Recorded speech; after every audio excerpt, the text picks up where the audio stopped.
तो चलो ज़रा स्टार्ट करते हैं। कुछ क्वेश्चंस हैं इंपॉर्टेंट वगैरह, ज़रा उसे आप लोग देख लो। बढ़िया से प्रैक्टिस करके जाना। पहला है फिजिकल चेंज और केमिकल चेंज, ठीक है। जैसे कि देखो तो no new substance is form in the physical change, ठीक है, बहुत ही आसान है। और केमिकल चेंज में क्या होता है, नया सब्सटेंस बनता है, new substance is form. Physical change temporary होता है और केमिकल चेंज परमानेंट होता है। ये physical change only physical property such as colour वगैरह स्टेट वगैरह चेंज होता है, बाकी और कुछ नहीं होता है। फिजिकल चेंज रिवर्सिबल होता है, ये रिवर्सिबल होता है, इतना याद रखना, बहुत ही आसान है। चलो उसके अलावा ये बात जरा ध्यान में रखना, ठीक है। देखो एग्जाम में पूछा है, ठीक है। ये दिख रही है बढ़िया से, ठीक है। सॉलिड से लिक्विड, लिक्विड से गैस, ठीक है। ये सब जरा देख लेना बढ़िया से, खासकर सॉलिड से कहाँ गैस, सब्लिमेशन जरा याद रखना। चलो आगे बढ़ते हैं। इधर बाकी कुछ है नहीं कुछ खास, ठीक है। मोल तोल तो सिलेबस में उतना है ही नहीं, तो कोई फायदा ही नहीं पढ़ के, पर इन फ्यूचर आएगा, ठीक।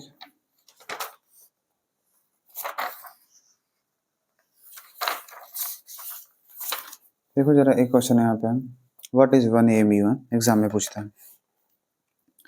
1 AMU is equal to 1/12 mass of an atom of C12, यानी कार्बन के, ठीक है, एक एटम का 12वां हिस्सा क्या कहलाता है, 1 AMU कहलाता है। जरा ऐसा ख्याल रखना।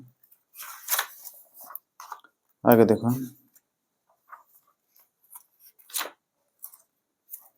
जैसे कुछ फॉर्मूला है जो तुम्हारे एग्जाम में पूछा जाता है, जैसे कि देखो Al2O3 है। जैसे यहाँ देखो एल्यूमिनियम की वैलेंसी 3 होती है, ऑक्सीजन का 2 होता है, तो ये 3 O के नीचे और ये 2 जो वैलेंसी ऑक्सीजन का वो Al के नीचे रहेगा, तो फॉर्मूला क्या बन जाएगा, Al2O3। जैसे कि MgO मैग्नीशियम ऑक्साइड का फॉर्मूला पूछेगा, तो मैग्नीशियम का +2 होता है, ये -2, तो +2 - 2 कटेगा, क्या हो जाएगा MgO। एक और क्वेश्चन रेशियो बाय मास का पूछा है NH3 में, कि नाइट्रोजन और हाइड्रोजन का मास कितना है, तुम्हें पता है ना, रेशियो पूछा है। नाइट्रोजन के एक एटम का मास कितना है, 14 होता है, ठीक है। और हाइड्रोजन के एक एटम का मास 1 होता है, लेकिन है 3, तो मल्टीप्लाई 3 करेंगे तो यहाँ 3, 14:3 आंसर। जैसे कि तुम्हारे एग्जाम में पूछा है H2SO4 का क्या पूछा है, मास रेशियो पूछा है। तो हाइड्रोजन के एक एटम का मास 1 ही होता है, सल्फर का 32, ऑक्सीजन का 16 होता है, लेकिन हाइड्रोजन है 2, सल्फर 1 ही है, तो 32, ऑक्सीजन 16, चौके 4 है, ठीक है। एक एटम का मास 16 लेकिन है 4, तो कितना होगा, 64। रेशियो निकाल देना सिंपल, और क्या, ठीक है, तो जानते ही हो इसे। चलो उसके बाद कुछ फॉर्मूला है जरा ध्यान देना, जैसे कि सोडियम क्लोराइड, सोडियम बाइकार्बोनेट, ठीक है, सोडियम बाइकार्बोनेट, ठीक है, सोडियम बाइसल्फेट, ये सब जरा देख के जाना बढ़िया से। चलो आगे बढ़ते हैं। देखो ये सब question NH3 AlF3 MgS mass ratio पूछे हैं, ठीक है। पता है ना मैग्नीशियम का मास कितना होता है, 24 होता है, सल्फर का कितना होता है, 32 होता है, सिंपल निकाल देना है मास रेशियो। चलो आगे बढ़ो।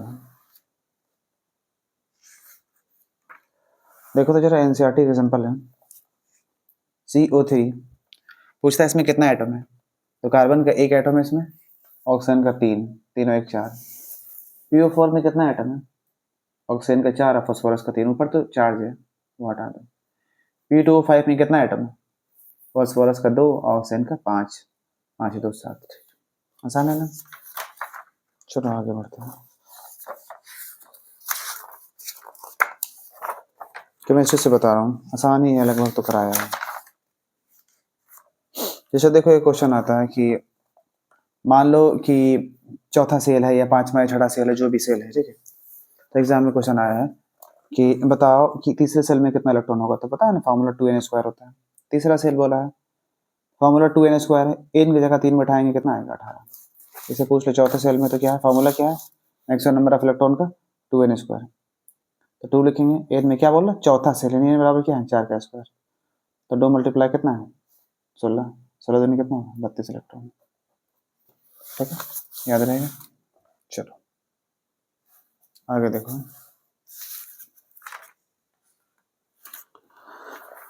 हाँ चलो आगे देखो।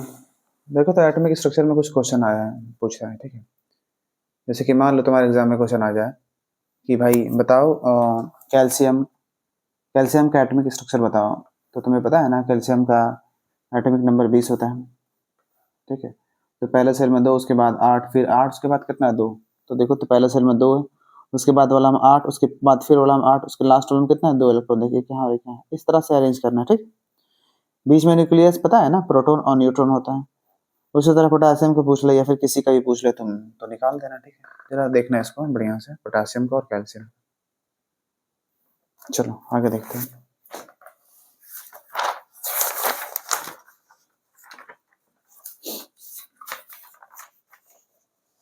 बाकी रदरफोर्ड का जो एटॉमिक मॉडल है वो जरा बढ़िया से देख लेना, ठीक है। डाल्टन वाला जो है ना, डाल्टन एटॉमिक थ्योरी, वो जरा देख लेना। रदरफोर्ड जरा ख्याल रहे तो बेहतर है। अच्छा,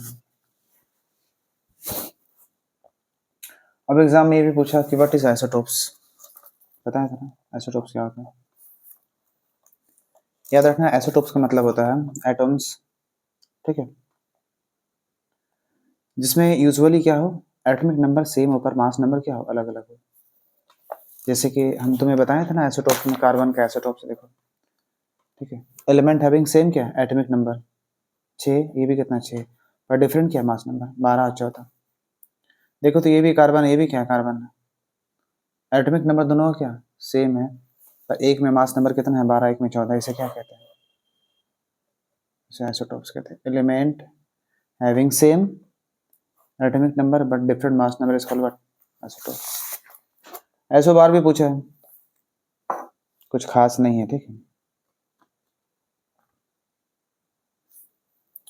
देखो ऐसो बार क्या होता है, atoms that have the same mass number, उल्टा है, बट डिफरेंट एटॉमिक नंबर, क्या कहेंगे ऐसो बार। जैसे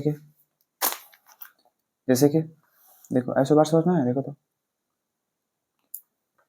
atoms that having same mass number but different atomic number is called what, ऐसो बार। जैसे कि आर्गन और कैल्शियम, मास नंबर दोनों का 40 है, इसका एटॉमिक नंबर 18, इसका कितना 20 है। तो element having same mass number 40 40 but different क्या atomic number is called what, isobar, ठीक है।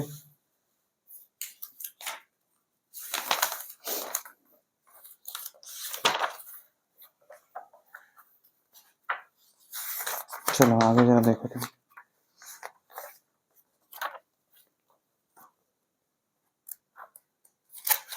आगे और इसमें कुछ बचा नहीं है, ठीक है।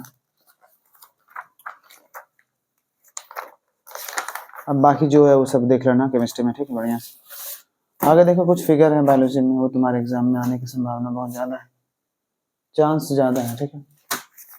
जैसे कि कौन सा डायग्राम, वाइट पेज में बनाऊंगा तो बेहतर रहेगा, एक मिनट। हाँ, जैसे कि एक डायग्राम जो कि बहुत एग्जाम में आने की संभावना ज़्यादा रहती है, जैसे कि न्यूक्लियस। तो न्यूक्लियस कैसा होता है पता है ना, डबल मेम्ब्रेन स्ट्रक्चर होता है। तो पेंसिल से बनाना, बनाने के बाद क्या होता है जगह जगह मिटा देना, ऐसी को डबल कर देना, ठीक है। बहुत ही आसान है, ठीक। अंदर में क्या करना है, ऐसे गोल गोल कर देना। ये क्या है, ये न्यूक्लियर वॉल है, आउटर वॉल और इनर वॉल, इसे क्या कहेंगे, न्यूक्लियर पोर कहेंगे। अंदर में लिक्विड होगा उसे क्या बोलेंगे, न्यूक्लियोप्लाज्म, प्लाज्म मतलब लिक्विड, ठीक है। बाकी थ्रेड लाइक स्ट्रक्चर होगा इसे क्या कहते हैं, इसे कहते हैं क्रोमैटिन कहते हैं, यही लास्ट में डीएनए बनाता है, ठीक। बस ये 4 नाम कम से कम याद रखना, ठीक, न्यूक्लियस। उसके अलावा एक स्ट्रक्चर और है जो तुम पढ़ा है सेल में, किसका, न्यूरॉन का।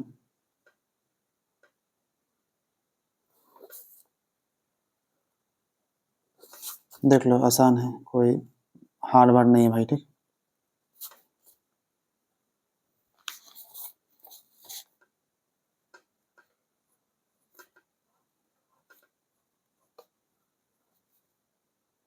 ठीक, इस तरह से बना दोगे। अब क्या करना है, इसके ऊपर एक शीट चढ़ा देना ऐसे ही, इसे माइलिन शीट कहते हैं।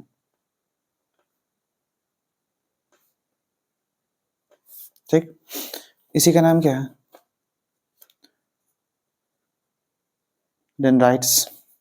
बहुत सारा देखो डेंड्राइट्स है, 2 है। ये क्या है, इसे साइटोन कहते हैं, यानी अंदर का ये पूरा पार्ट साइटोन है। ठीक है, और ये बीच में क्या है, न्यूक्लियस है। ठीक है, उसके बाद ये जो लंबा सा ऐसे आया है, इसे क्या कहते हैं, इसे हम लोग एक्सोन कहते हैं।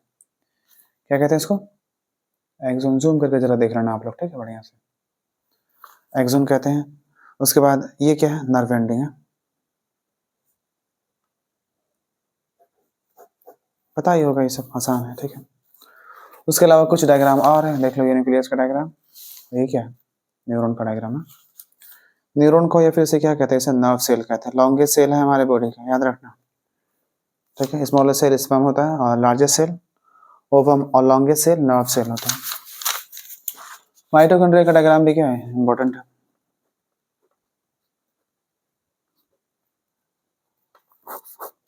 अब ये कैसा है, चलो देखो, सिंपल क्या करना, एक ऐसा आलू टाइप का क्या डायग्राम बनाना, 2 लेयर बनाना। ठीक है, देखो ये कैसे करते हैं,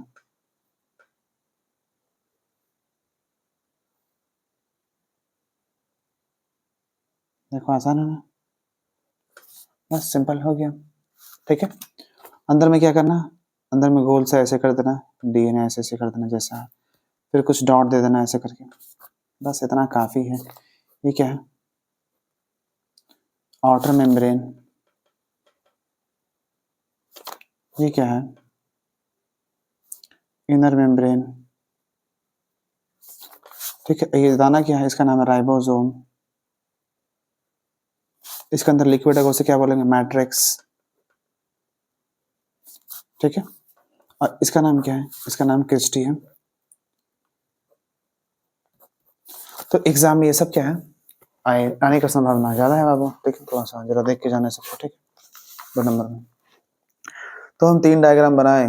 ठीक है, एक न्यूक्लियस था, एक न्यूरॉन था, एक है क्या, उसके अलावा मसल सेल है। ठीक है, पता है ना, 3 मसल्स है। ठीक, एक कैसा है, स्केलेटल है, एक कैसा है, स्मूथ है, एक कैसा है, कार्डियक है। पता है ना स्केलेटल कैसा होता है, सिंपल क्या बनाना, ऐसे सिलेंडर टाइप का बना देना। ठीक है, इसमें ऐसे से दाग मार देना। ठीक है, तो क्या भर देना, बहुत सारा न्यूक्लियस ऐसे ऐसे, मल्टी न्यूक्लिएटेड कंडीशन। ठीक है, स्मूथ कैसा होता है, टेपरिंग एंड।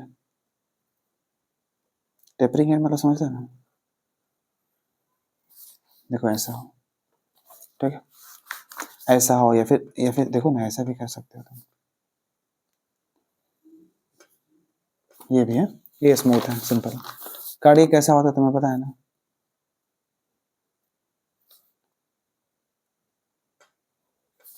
इसको ऐसे बनाना है, इसको ऐसे बनाना है, टेढ़ा एज। ठीक है,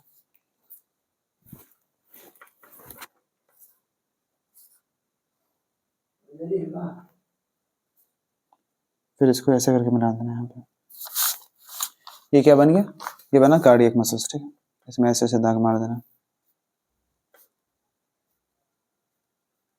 और सब में क्या करना है, एक न्यूक्लियस डाल देना, हो गया। ठीक है, ये सब डायग्राम देख के जाना है बढ़िया से। बाकी मैं जो तुम्हें पढ़ाया हूँ उसे क्या करना है, बढ़िया से देख लेना, इसका डिफरेंस वगैरह देख लेना। ठीक है, मसल्स वगैरह का। ठीक है, बाकी बायोलॉजी में जो है वो कर लेना। ठीक है, बाकी फिजिक्स देखना जरा, फिजिक्स में कुछ कुछ क्वेश्चन है, जैसे कि साउंड में देख लेना, sound, longitudinal wave, transverse wave. ठीक, ये देखना, लॉन्गिट्यूडल वेव और क्या, ट्रांसवर्स वेव। ठीक है, इसका डिफरेंस देख के जाना। उसके अलावा क्या है, मैकेनिकल, नॉन मैकेनिकल, इसका भी डिफरेंस देख के जाना जरा बढ़िया से। ठीक है, मैकेनिकल और नॉन मैकेनिकल। ठीक, उसके अलावा शायद तुम्हें याद होगा, पता है ना कंजर्वेशन ऑफ एनर्जी की एनर्जी हर जगह क्या होती है, कांस्टेंट होती है, याद है conservation of energy, conservation of energy है, इसे जरा देखना, तुम्हें पता है नहीं वाला बताए थे, यहाँ से इस कॉन्सेप्ट से क्वेश्चन तो रहेगा ही रहेगा, ठीक है। 3 पॉइंट है, एक बिल्डिंग है, एक इमारत है, ठीक है, एक पॉइंट ए है, दूसरा क्या है, दूसरा पॉइंट बी है, और तीसरा पॉइंट सी है। तुम्हें साबित करना है क्या कि तीनों जगह क्या होता है, टोटल एनर्जी सेम होता है। तो तुम्हें पता है ना क्या होता है फॉर्मूला टोटल एनर्जी का, टोटल एनर्जी बराबर क्या होता है, kinetic energy plus potential energy. Formula क्या होता है, half M we square, potential का एम जी एच होता है, पता है नहीं, सब साबित किए थे हम लोग क्लास में। अच्छा, यहाँ किसी बॉल को हम रिलीज किए, जस्ट रिलीज किए, मतलब इनिशियल वेलोसिटी क्या है, 0, तो हाफ एम वेलोसिटी क्या है, 0, मतलब ये पूरा का पूरा 0, प्लस क्या है एम मास, बाकी जी तो जी ही है। इस बिल्डिंग का हाइट कितना है, इस बिल्डिंग का हाइट एच है, तो मानते हैं एच, यानी क्या बचा एम जी एच, यानी कि टॉप मोस्ट पॉइंट पे, यानी कि ए पॉइंट पे टोटल एनर्जी कितना है, एम जी एच। चलो ग्राउंड में निकालते हैं यहाँ कितना होगा, ठीक है। टोटल एनर्जी क्या है एट पॉइंट, कहाँ भाई, सी पे, देखना जरा बढ़िया से, क्या होता है formula, kinetic energy plus potential energy. Formula क्या है, half m b square plus m g h. अच्छा, यहाँ वेलोसिटी जब ये बॉल गिरेगी इस हाइट से, देखो तो ये जब बॉल यहाँ से यहाँ गिरेगी तो कुछ वेलोसिटी तो होगा ना, धम से आवाज करेगा, ठीक है। तो यहाँ देखो दो वेलोसिटी दी हुई, कैसे निकालोगे, पता है नहीं, फॉर्मूला देखो तो वी स्क्वायर बराबर क्या, v square plus 2gh। Initial velocity 0, क्योंकि बॉल को जस्ट ड्रॉप किया गया, फाइनल क्या है वी स्क्वायर बराबर क्या है 2gh, यानी वी स्क्वायर बराबर क्या है भाई 2gh। चलो देखो यहाँ पे, यहाँ m g h, m g दिए, एम है, वी स्क्वायर बराबर क्या है 2gh है, ठीक है, वेलोसिटी, ठीक है। अच्छा, अगर एम जी एच में देखा जाए, ये वाला एच, ये तो यहाँ से निकाला, ठीक है, वी स्क्वायर, तो एम जी एच हाइट यहाँ पे क्या है 0 है, 0 बैठा दिया, ठीक है। इस वी स्क्वायर की जगह पे क्या बैठाएं हम, 2gh बैठाएं, 2 से 2 कटा क्या हो गया एम जी एच। अब कोई मत सोचना कि इस एच में क्यों ना हम 0 बैठा दिए, अरे भाई ये वी स्क्वायर का वैल्यू बैठाएं हम यहाँ पे, ठीक है, तो यहाँ 0 मत बैठाना, इस हाइट में 0 बैठाना, ठीक है। तो क्या है यहाँ भी एम जी एच। अच्छा, बोले किसी पॉइंट बी पे बॉल गिरा रास्ते में, ठीक है, वहां कितना होगा एनर्जी, क्या एम जी एच ही आएगा, क्या आएगा देखना। पहली बात है तो ये हाइट कितना है हमें पता ही नहीं है। अच्छा, मान लो ऊपर से गिरा तो कितना दूरी चला, मान लो x दूरी चला, कितना चला x चला, ठीक है। अच्छा, मान लो x दूरी चला, ये दूरी कितना हो जाएगा, अच्छा इस पूरे बिल्डिंग का हाइट कितना है, इस पूरे बिल्डिंग का हाइट कितना है h है, इसमें से x माइनस करोगे तो ये कितना आएगा, ये आएगा h माइनस एक्स। अरे भाई सिंपल मानना कि ये 100 है, और ये कितना है मान ले 20 है, तो ये कितना होगा, ये पूरा 100, ये 20, तो ये कितना 80 होगा ना, 80 कैसे आएगा 100 माइनस 20, वही कॉन्सेप्ट लगाएं, ठीक है। तो इसका हाइट कितना है M G, sorry H minus X. तो यहाँ क्या है total energy at point B, same formula भाई, kinetic energy plus potential energy. क्या है kinetic energy, half M we square, ठीक है, पोटेंशियल क्या है एम जी एच, ठीक है। अच्छा, यहाँ तो कुछ ना कुछ वेलोसिटी होगी ना भाई, रास्ता में गिर रहा वेलोसिटी तो होएगा ही होगा, तो कितना होगा वेलोसिटी देखना है, हाफ एम, देखो क्या है वी स्क्वायर बराबर क्या है 2gh, अगर हाइट h था तो वी स्क्वायर बराबर 2gh आया, अगर हाइट x रहेगा तो वेलोसिटी बराबर क्या आएगा, ठीक है 2gx। अच्छा, वी स्क्वायर बराबर है, यानी v अगर मान लो भाई अगर v स्क्वायर रहा तो क्या होगा 2gh, 2gx, सॉरी x है ना, ये स्क्वायर बैठाएंगे तो क्या होगा, इसको पर रूट चढ़ जाएगा, तो हम डायरेक्ट वी स्क्वायर का वैल्यू लिखेंगे ना, क्यों v का वैल्यू क्यों लिखेंगे, ठीक है। तो वी स्क्वायर का वैल्यू क्या आया 2gx, ये कैसे आया, कंफ्यूजन तो नहीं किसी को, देखो ना यहाँ कैसे आया, इस h में x बैठाएंगे, मान लो भाई x दूरी चला नीचे, बस x दूरी क्या नीचे चला, तो क्या आएगा 2gx आएगा, तो क्या होगा 2gx प्लस क्या एम जी एच। अच्छा, ये h हाइट कितना है वाला, मतलब ये जो बॉल जमीन से कितना ऊंचाई पे है h माइनस एक्स पे है, तो यहाँ क्या लिखेंगे h माइनस एक्स, 2 से 2 कटा क्या है M g x plus m g h plus minus minus mgx खत्म, क्या बचा mgh। देखो हर जगह, यहाँ भी mgh, यहाँ भी mgh और यहाँ भी कितना। प्रैक्टिस करके जाना इसको बढ़िया से, ठीक, कोई दिक्कत नहीं ना, देख लो जरा।